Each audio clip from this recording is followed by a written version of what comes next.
Et notre invité politique ce matin, c'est Olivier Faure. Bonjour, merci d'être avec nous, député de Seine-et-Marne, premier secrétaire du Parti Socialiste. On est ensemble pendant 20 minutes pour une interview en partenariat avec la presse régionale, représentée par Christelle Bertrand du groupe La Dépêche. Bonjour Christelle. Bonjour Oriane, bonjour Olivier Faure. Bonjour à vous. On commence évidemment en parlant de la réforme des retraites et cette 14e journée de mobilisation hier qui a été peu suivie, la moins suivie en tout cas depuis le début du mouvement. Peu de grévistes, peu de manifestants et Laurent Berger qui dit le match est en train de se terminer. Est-ce que vous êtes d'accord et est-ce que vous l'avez perdu ce match? Bon, c'est une évidence que quand vous avez 14 journées de mobilisation, 14 journées de grève, vous avez un demi-salaire en moins. Et l'évidence, c'est qu'il y a forcément une forme de démobilisation parce qu'il y a des gens pour qui le pouvoir d'achat n'est pas accessoire, mais l'essentiel. On approche des vacances, on a des gens qui ont des familles, qui ont des enfants, qui veulent partir. Et donc, évidemment, ça pèse sur la mobilisation. Maintenant, est-ce que nous avons gagné? La réponse est non, puisque nous n'avons pas réussi à obtenir le retrait de cette réforme. Est-ce que le gouvernement a gagné? Pas davantage. Pourquoi? Tout simplement parce qu'en réalité, vous avez une opinion publique qui n'a pas bougé et qui continue à contester très fortement ce projet. Et ce que je crois, c'est que ça se paiera dans les urnes et qu'il y a quelque chose qui s'est incrusté, enfin qui s'est enquisté. Et la crise, elle est encore devant nous. Est-ce que ça veut dire qu'aujourd'hui, en France, on n'obtient plus rien par la grève et les manifestations? Ça veut dire que vous avez aujourd'hui un pouvoir qui est sourd à son propre peuple. Et c'est extrêmement grave. Et c'est la raison pour laquelle, je vous le dis, la crise, elle est devant nous. Il y a quelque chose aujourd'hui. On a une crise aujourd'hui qui est une crise sociale. On a aussi une crise démocratique, une crise politique. Et puis, il faut y ajouter, évidemment, une crise climatique que chacun mesure avec ce qui se passe en ce moment du côté de la météo et des grands bouleversements qui nous frappent jour après jour. Et donc, on a là un pouvoir qui se refuse à toute forme de dialogue réel avec qui que ce soit. Alors même que les Français lui ont intimé cette volonté. Vous disiez hier, il gouverne contre son propre peuple. Oui, c'est vrai. Ça veut dire ? Ça veut dire que vous avez aujourd'hui, en fait, une réforme qui n'est acceptée par personne, qui n'est portée que par un seul homme, et qui pourtant va être entrée en application en septembre. Elle était dans mon programme lors de la campagne présidentielle, les gens ont voté pour, donc ça vaut validation quasiment. Il a tort ? Oui, il a tort. Pourquoi ? Tout simplement parce que, vous le savez très bien, il y a 28% des Français qui ont voté pour lui au premier tour, et encore, je ne suis pas sûr que tous aient voté avec la volonté de cette réforme. Et puis, il y a tous ceux qui sont au deuxième tour venus multiplier par deux, et plus que par deux, le score du premier tour, et qui l'ont fait non pas par adhésion à son projet, mais par devoir. J'ai moi-même appelé à voter pour Emmanuel Macron au second tour, non pas par adhésion à son projet, mais simplement parce que je ne voulais pas que Marine Le Pen devienne présidente de la République. Et c'est très différent. Et je me souviens que le président de la République lui-même avait expliqué qu'il en tiendrait compte et qu'il considérait qu'il était l'obligé de celles et ceux qui venaient à son soutien, alors même qu'il ne partageait pas ses idées. Je vois que le problème avec Emmanuel Macron... qu'il trahit sa parole, là, pour le coup. Mais bien sûr, je pense qu'il s'est parjuré. Et que donc, on est dans une situation où on a un président qui s'est parjuré par rapport à ses engagements de l'entre-deux tours et qui ensuite n'en fait qu'à sa tête et considère que les institutions l'autorisent à écraser la volonté populaire. Mais la volonté populaire, elle se rappelle toujours à vous. Il n'y a pas de possibilité d'y échapper parce que la réalité, c'est que aujourd'hui, vous avez en fait un projet qui détricote le modèle social français et ça n'est pas le seul. On a commencé avec l'assurance chômage. Enfin, ils ont commencé avec l'assurance chômage. Vous vous rendez compte qu'aujourd'hui, on a des gens qui touchent jusqu'à moins 57% de ce qu'ils touchaient auparavant. On ne parle pas de grands privilégiés, on parle de gens qui sont au chômage. Vous avez ensuite la réforme des retraites qui vise à retirer les 2 meilleures années de retraite à toutes celles et ceux qui ont travaillé tôt et ont travaillé dur, et notamment les femmes. Et puis maintenant, vous avez la réforme du RSA. Et puis vous avez... Enfin, la réalité, dans la même filiation, cette réforme du RSA. Oui, on est sur... En fait, on s'attaque toujours aux plus faibles, pendant qu'on laisse les plus puissants à l'abri de tous les regards. Vous vouloir répondre à ces Français qui s'inquiètent ou s'agacent de travailler et de voir d'autres bénéficier de minima sociaux sans travailler. Il faut parler à cette France qui travaille. Mais bien sûr qu'il faut parler à cette France qui travaille, mais comment est-ce qu'on lui parle? On lui parle salaire, on lui parle assurance chômage, on lui parle retraite, on lui parle de ses droits, on lui parle conditions de travail, on lui parle refus de l'ubérisation. Voilà les sujets sur lesquels on lui parle égalité salariale entre les femmes et les hommes. Ça, c'est effectivement parler du travail et valoriser le travail. Ça pour vous, il n'y a pas de discussion possible sur le projet de loi qui est présenté ce matin au Conseil des ministres? Mais moi, je suis toujours d'accord pour discuter. Simplement, je vois qu'il a en fait un tropisme qui n'est pas celui auquel je peux adhérer. Moi, s'il me disait demain qu'il veut donner de la valeur au travail et qu'il veut faire en sorte que les gens désormais soient davantage reconnus dans ce qu'ils font, dans la création de richesses pour ce pays, alors évidemment, j'en serais, mais ce n'est pas ce que j'observe. Ce que je vois, c'est que ça attaque toujours aux plus faibles. Et pendant ce temps-là, qu'est-ce qu'on observe, rapport après rapport? C'est que les plus riches sont toujours plus riches et qu'ils payent de moins en moins d'impôts dans ce pays. C'est quand même incroyable. Mais vous dites, ça va se payer dans les urnes. De quelle manière pour vous? Tout simplement parce que je pense qu'à un moment, les Français lui diront son fait, et je les appelle à le faire, à dire au président de la République qu'il ne peut pas se considérer comme Jupiter. Et d'ailleurs, les Français, au mois de juin, qu'est-ce qu'ils lui ont dit? Ils lui ont dit, au premier tour, tu as une majorité très relative, et puis aux législatives, ils lui ont dit, tu as une majorité encore très relative. Ça veut dire quoi? Ça veut dire que le président de la République était appelé par les Français eux-mêmes à chercher à chaque fois à concilier les points de vue et à accepter l'idée que le débat se fasse au Parlement. Mais qu'est-ce qu'on observe? L'inverse. On observe un président qui se méfie du Parlement, qui refuse le vote. Et demain encore, je crains malheureusement, puisque tout le monde en parle, qu'en réalité, plutôt que d'accepter l'idée que le Parlement fasse ce pourquoi il a été conçu, donc prendre des décisions et voter, on l'en empêche. Puisqu'il n'a plus la possibilité de se présenter lors de la prochaine présidentielle, comment est-ce qu'il peut le payer dans les urnes finalement? Il va peut-être y échapper. Mais il n'est pas seul. Et puis il y a des élections intermédiaires. Il y aura des élections qui vont intervenir dès l'année prochaine. Les européennes, c'est un scrutin très particulier. C'est un scrutin très particulier. Mais enfin, je me souviens aussi que dans tous les précédents, quand un gouvernement faisait pas tout à fait ce qu'il était attendu de lui, les électeurs savaient se rappeler à son bon souvenir. Je souhaite qu'il le fasse encore. Vous allez continuer la mobilisation ou vous tournez la page de la mobilisation? Vous dites c'est terminé. Mais la mobilisation, elle est d'abord le fait de l'intersyndicale. Et c'est à eux de décider des moyens d'action. Je pense que les moyens d'action devront évoluer, forcément, et qu'on ne peut pas multiplier les jours de grève, y compris parce qu'on arrive pendant l'été et que ça n'a pas tellement de sens. Mais évoluer vers quoi? Sous quelle forme? Jean-Luc Mélenchon, il dit que ça sera peut-être sous une autre forme, laquelle? Mais moi, je ne sais pas ce que sera la forme que choisiront les syndicats, mais je pense qu'ils choisiront d'autres moyens. Je prends un exemple.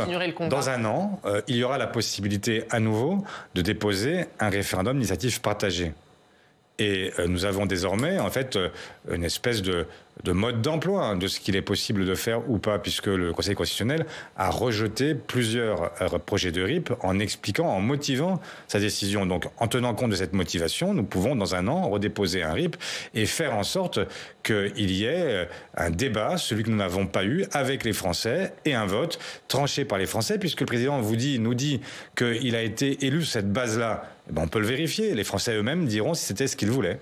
Vous appelez Yaël Braun-Pivet demain à ne pas utiliser l'article 40 de la Constitution. Est-ce que vous avez l'espoir d'être entendu? Je fonde assez peu d'espoir dans une présidente qui s'est déjà reniée. En fait, elle avait d'abord dit qu'elle acceptait la décision qui avait été prise par la Commission des Finances. Et puis maintenant, rattrapée par le callback, par le président de la République qui lui dit « Maintenant, tu fais ce que je te demande parce que c'est moi qui t'ai placé là et tu me dois tout, alors tu te plies. » Et elle se plie.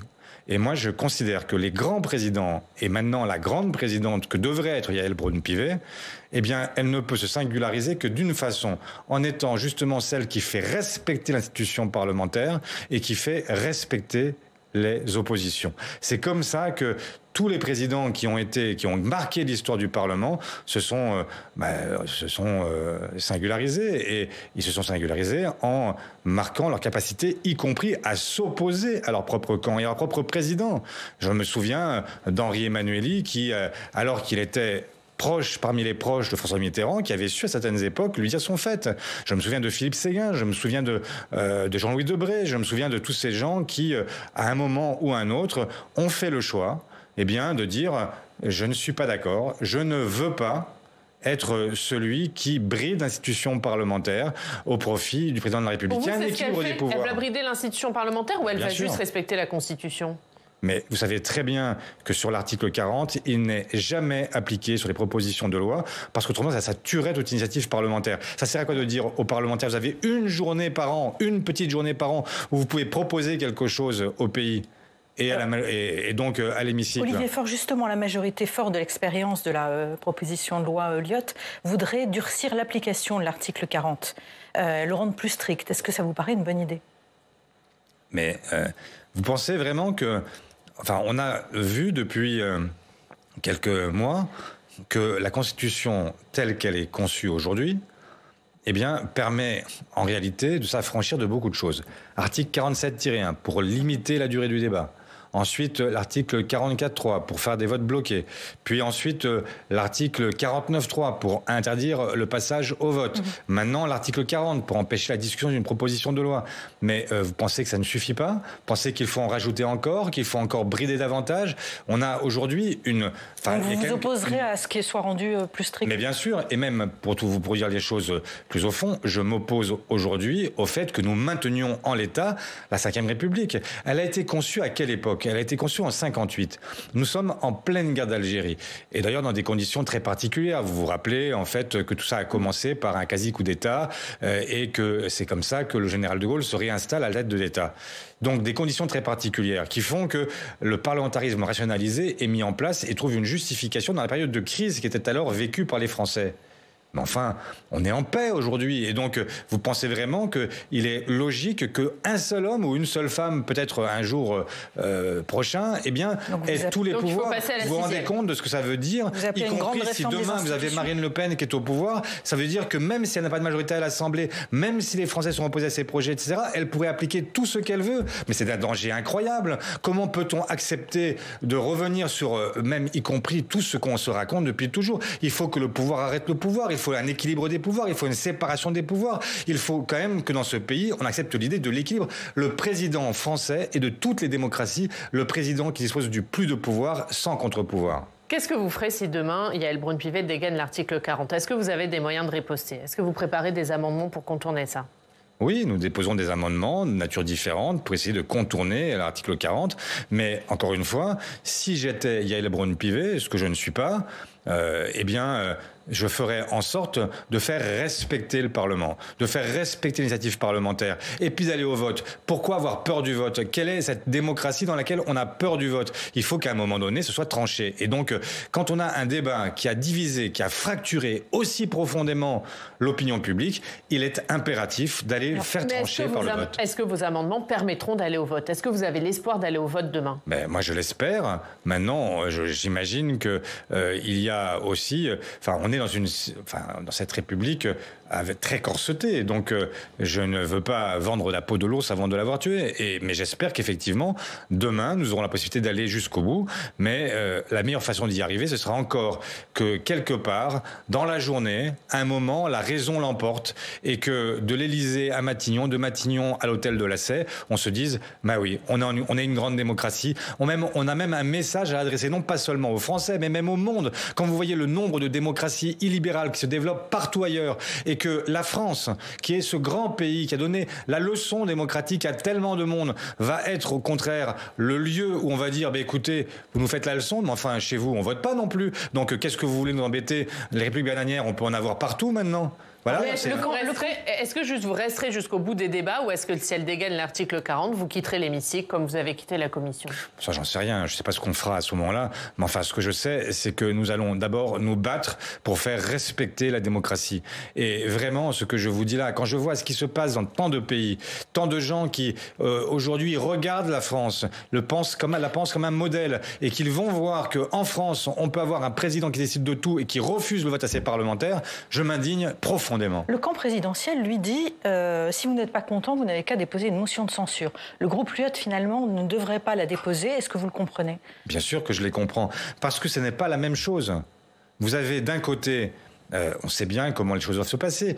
Il n'y a pas de majorité parce que vous avez des gens très différents qui votent contre la réforme des retraites. En revanche, vous avez des gens qui ne souhaitent pas faire tomber le gouvernement. Chez les LR, ils ne souhaitent pas faire tomber le gouvernement.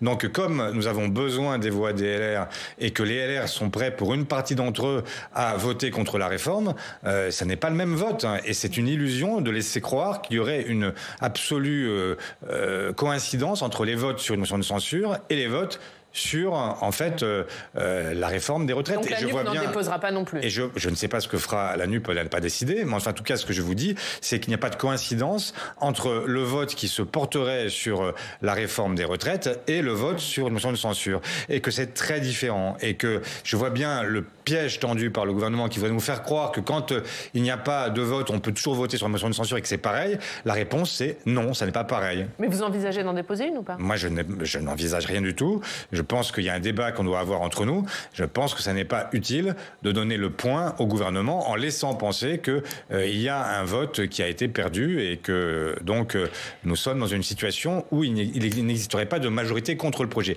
Cette majorité, elle existe et c'est même la raison pour laquelle le gouvernement ne veut pas passer au vote. Dernière question sur la PPL Lyotte.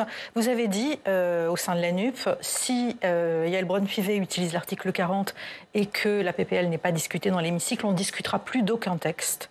Est-ce que c'est une voie qui est toujours envisagée? Non, pas d'aucun texte, mais en fait, on ne discutera plus avec elle. Elle nous propose en ce moment de venir parler avec elle, de réformer les institutions. Vous boycottez les réunions?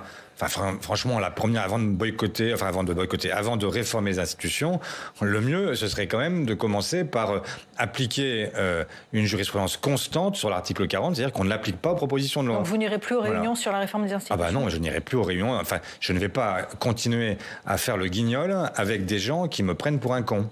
Voilà, donc c'est pas possible. Il y a un moment où il faut que chacun prenne sa responsabilité et si on veut vraiment que ça marche, si on veut vraiment que le parlementarisme retrouve ses lettres de noblesse, si on veut vraiment redonner aussi un intérêt pour la vie politique aux Françaises et aux Français, alors il faut d'abord respecter les parlementaires et l'institution. Il y a d'autres dossiers comme ça. Comment voulez-vous que des Français qui déjà se détournent du vote se disent que c'est un intérêt de venir voter s'ils voient qu'en fait les députés, ils n'ont même pas la possibilité de voter parce qu'on vote pour nous pour qu'on vote à leur place.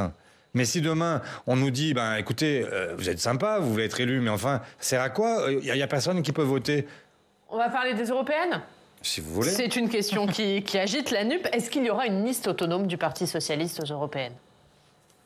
On n'en a pas encore décidé. On verra ça au mois d'octobre, puisque nous commençons d'abord par le fond, par les idées.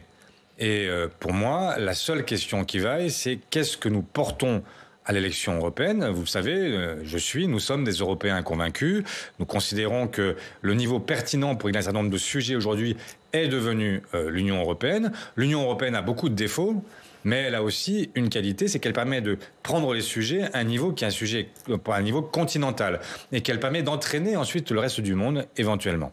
Et donc, je vois que dans les dernières années, l'Europe, même si c'est une Europe qui est une Europe beaucoup trop libérale, du fait non pas de sa nature, mais parce que les dirigeants des pays européens sont principalement des libéraux, mais je vois aussi que face aux crises, ils ont été obligés de bouger et que sur la question de la gestion de la crise Covid, sur la gestion du Green Deal, sur la gestion de la dette commune et sur la gestion du plan de relance, ils ont été obligés de bouger. Qu'est-ce qui vous fait hésiter sur une liste commune ? Parce que vous n'avez pas beaucoup de points communs avec la France insoumise sur la question européenne.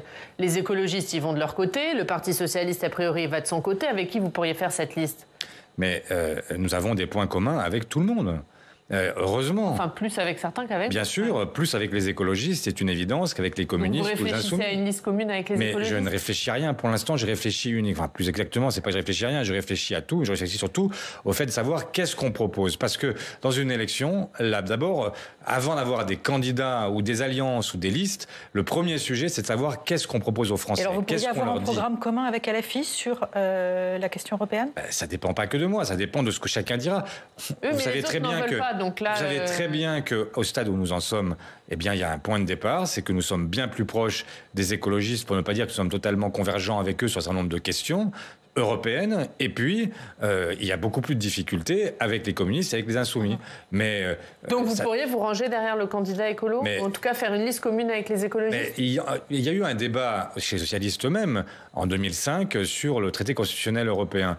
J'observe que nous avons nous-mêmes réussi à dépasser à un moment ce conflit et que Bernard Cazeneuve, Nicolas Meyer-Rossignol, qui avaient voté contre le TCE, aujourd'hui en sont des partisans. Mais donc Marine je vois que les choses... Vous en avez parlé avec elle parce qu'elle est partie pour une liste autonome. Il y a deux candidats qui sont déjà déclarés pour être tête de liste. Non, mais moi je ne parle pas au nom des Verts, au nom des Insoumis, au nom du Parti communiste. Je parle au nom des socialistes. Et ce que je vous dis, c'est que nous avons tout simplement à tracer notre propre voie, notre propre chemin. Nous verrons à ce moment-là si d'autres sont prêts à rejoindre des positions qui sont portées par le Parti socialiste ou si nous arrivons, nous, à nous retrouver dans des propositions que feraient d'autres formations politiques. Et à partir de là, nous convergerons. Mais il n'y a pas d'autre possibilité que de commencer toujours par les idées. Et ce que je dis de manière constante, ce ne sont pas les alliances qui dictent le projet, c'est le projet qui dicte les alliances. Voilà. Et donc, vous le savez aussi, en juin, quand nous avons négocié l'accord de la NUPES, c'était un accord qui était très particulier, parce que nous étions dans un accord qui se serait réalisé dans une cohabitation, et où les questions européennes et internationales étaient en réalité mises de côté, puisque c'était le domaine partagé avec le chef de l'État, et que Jean-Luc Mélenchon, très honnêtement et très utilement, avait dit « La France parlera d'une seule voix à l'échelle européenne, à l'échelle internationale ». Voilà, donc ces questions-là étaient mises de côté, elles sont maintenant devant nous, et c'est vrai que c'est le sujet le plus difficile à gauche. Allez, justement, on va parler de Mais je le dis aussi, ça ne signe rien du tout. Ça ne signe pas l'arrêt de la NUPES. Pourquoi je dis ça ? Parce que la question européenne d'abord, le mode de scrutin est un mode de scrutin proportionnel, donc il n'y a qu'un seul tour. Et ensuite, il y a, de toute éternité, en fait, même quand il y avait des socialistes, des communistes, des écologistes qui gouvernaient ensemble, eh bien, ça n'a pas empêché d'avoir des listes séparées aux élections européennes. Non, mais ça peut rebattre les cartes si les écologistes arrivent en tête de la gauche au sein de la NUPES. Ça ne sera plus le même rapport de force. Mais de toute façon, le rapport de force, il évolue tous les jours et ça n'est pas les élections européennes qui matricent l'ensemble de la vie politique. Là, vous répondez à Jean-Luc Mélenchon qui, hier, a mis un petit coup de pression. Vous avez moyennement apprécié, j'ai l'impression ? Je ne pense pas que ce soit la bonne façon de procéder. Je lui ai dit, et donc je pense que moi je suis un fervent partisan du rassemblement de la gauche et des écologistes. Je vois y compris que la droite cherche à se rassembler avec l'extrême droite.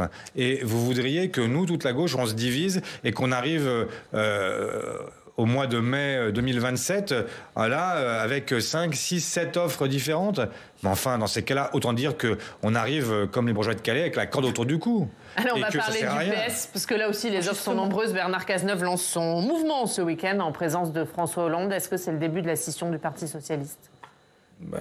Bernard Cazeneuve a décidé de quitter le Parti socialiste. Donc, de cette façon, il a déjà fait un choix. Je ne crois pas qu'il y ait de scission en vue pour le Parti socialiste. Mais il ne va pas être suivi par des gens par une partie du Parti socialiste, par une aile du Parti socialiste, Bernard Cazeneuve ? Je ne crois pas. Je crois qu'il y a des gens qui ont un intérêt pour ce que dit Bernard Cazeneuve. Et donc, il fera valoir son point de vue, il fera valoir ses idées. Et puis, ce sera un débat. Mais enfin, c'est une impasse. Pourquoi une impasse ? Mais tout simplement parce que moi je me souviens très bien de ce que François Mitterrand nous a enseigné à toutes et à tous. Et moins vieux que les autres, je peux vous dire que je ne l'ai pas connu directement, mais enfin j'en ai tiré la leçon. Il a toujours dit la même chose. D'abord, on rassemble son camp. On commence par ça. Quand vous commencez par tirer sur votre camp, par considérer que vous êtes irréconciliable avec une partie de la gauche, et pas seulement avec les insoumis sur une partie des sujets, avec les écologistes sur d'autres parties, avec les communistes sur d'autres parties, mais comment est-ce que vous voulez arriver au bout ? Vous avez besoin de toute façon, et nous avons besoin, toute la gauche a besoin de toute la gauche. Pourquoi ? Parce qu'aucun parti n'est capable de se qualifier seul au second tour d'une élection présidentielle et de se qualifier seul au second tour d'élections législatives. Et donc vous avez besoin de cette union, vous avez besoin d'avancer ensemble. Et c'est peut-être même la meilleure solution. Ça veut dire qu'il faut tenir compte de tout le monde. Parce que quand vous êtes finalement à penser que vous êtes hégémonique, la réalité c'est que pour gouverner, vous avez besoin d'une assise large. Si vous voulez transformer ce pays, vous avez besoin d'une assise qui soit la plus large possible. Vous ne pouvez pas gouverner avec 15, 20, 25% des Français. Vous avez besoin de trouver des majorités et donc ça suppose en permanence de nouer des compromis. Ça n'est pas un gros mot. Et ce compromis, il doit être noué avec l'ensemble de la gauche. Oui, mais eux, ils disent que c'est pas autour de LFI, de la France Insoumise, qu'on va trouver une majorité, que la gauche va trouver une majorité. Mais nous avons et qu'elle va rassembler l'ensemble des Français. Mais comment pensez-vous... Enfin, il y a des moments où les bras me tombent. En fait, le Parti socialiste a fait, à l'élection présidentielle, 1,7%. Jean-Luc Mélenchon a fait 22%. Et on pense que, en fait, Jean-Luc Mélenchon est un problème, et donc que nous ne devons pas lui parler, et qu'en partant de 1,7, on arrivera, nous, à 30% au premier tour de l'élection présidentielle. Je dis qu'il y a là quand même quelque chose qui est une une faute contre l'esprit, quoi. En fait, il y a un moment où il faut quand même se rendre à l'évidence, nous avons besoin de tout le monde. Je ne dis pas que le rapport de force n'a pas déjà évolué, il a déjà évolué. Et les élections présidentielles, c'est les élections présidentielles. Et qu'il y a les questions d'incarnation qui pèsent aussi. Mais enfin, je sais aussi qu'il y a des rapports de force et qu'aucun parti à gauche n'est en mesure seul de se qualifier. Et que moi, je ne suis pas là simplement pour me demander si je vais être un point devant ou un point derrière mon voisin le plus immédiat. Je suis là pour me demander comment est-ce qu'on fait pour faire gagner la gauche. Et c'est ça qui est important, parce que tout ce qu'on vient d'évoquer dans la première partie de l'émission, donc toutes les questions qui sont maintenant sur la table, sur l'assurance chômage, sur les retraites, sur le RSA, demain sur l'immigration, etc.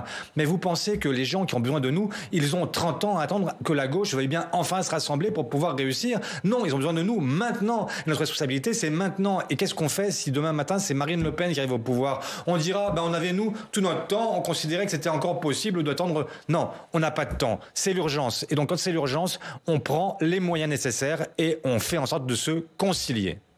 Traditionnellement, un candidat à l'élection présidentielle incarne un peu l'épicentre de son camp. Est-ce que ce n'est pas le problème de Jean-Luc Mélenchon aujourd'hui? Il n'incarne pas ça et la gauche se trouve un peu déséquilibrée. C'est à Jean-Luc Mélenchon de se poser cette question. Ce n'est pas à moi. Moi, je considère qu'il y a aujourd'hui une offre qui doit redevenir centrale. C'est celle que portent les socialistes. C'est normal, je suis socialiste. Je comprends très bien que les écologistes veulent que ce soit les écologistes, que les communistes veulent que ce soit les communistes, que les insoumis veulent que ce soit les insoumis. La réalité, c'est qu'il faut incarner l'ensemble pour réussir. On ne peut pas, à partir du moment où on veut incarner en fait un rassemblement large, d'abord de la gauche puis des Français. Est-ce que vous parlez de rassemblement, Olivier Faure, mais est-ce qu'il n'y a pas un problème de rassemblement au sein de votre parti? Le week-end dernier, à Montpellier, il y avait une réunion de l'Autrel du Parti Socialiste, refondation menée par Nicolas Meyer-Rossignol. Oui, Lunel qui fait 30% du Parti Socialiste, vous avez raison. Il y avait notamment Carole Delga. Vous avez été invité, vous ne vous y êtes pas rendu. Nicolas Meyer-Rossignol a dit le premier secrétaire ne devrait pas être le premier sectaire. Qu'est-ce que vous répondez à ça? Non, mais enfin, franchement, je pense qu'il y a des gens qui se font mal tout seuls. Hein. Donc, il faut arrêter avec ce type de propos qui n'honorent pas ceux qui les profèrent et qui relèvent de la sortie de route. Donc, pourquoi est-ce que vous n'y êtes pas allé? Tout simplement parce que je considère que c'était pas ma place ce jour-là et que je suis pas le chef d'un courant, je suis le chef d'un parti politique et donc je veux travailler avec celles et ceux qui veulent travailler en bonne intelligence avec la majorité et que quand c'est uniquement pour expliquer qu'on est contre tout ce que fait la direction, je vois pas trop l'intérêt en fait. Donc ça n'empêche pas que tous les jours, je cherche sur les dossiers de fond, sur le RSA, on a eu un débat hier soir, nous sommes parvenus à l'unanimité, à une position. Nous parvenons toutes les semaines sur tous les sujets de fond à avancer. Et donc après, il y a la politique politicienne.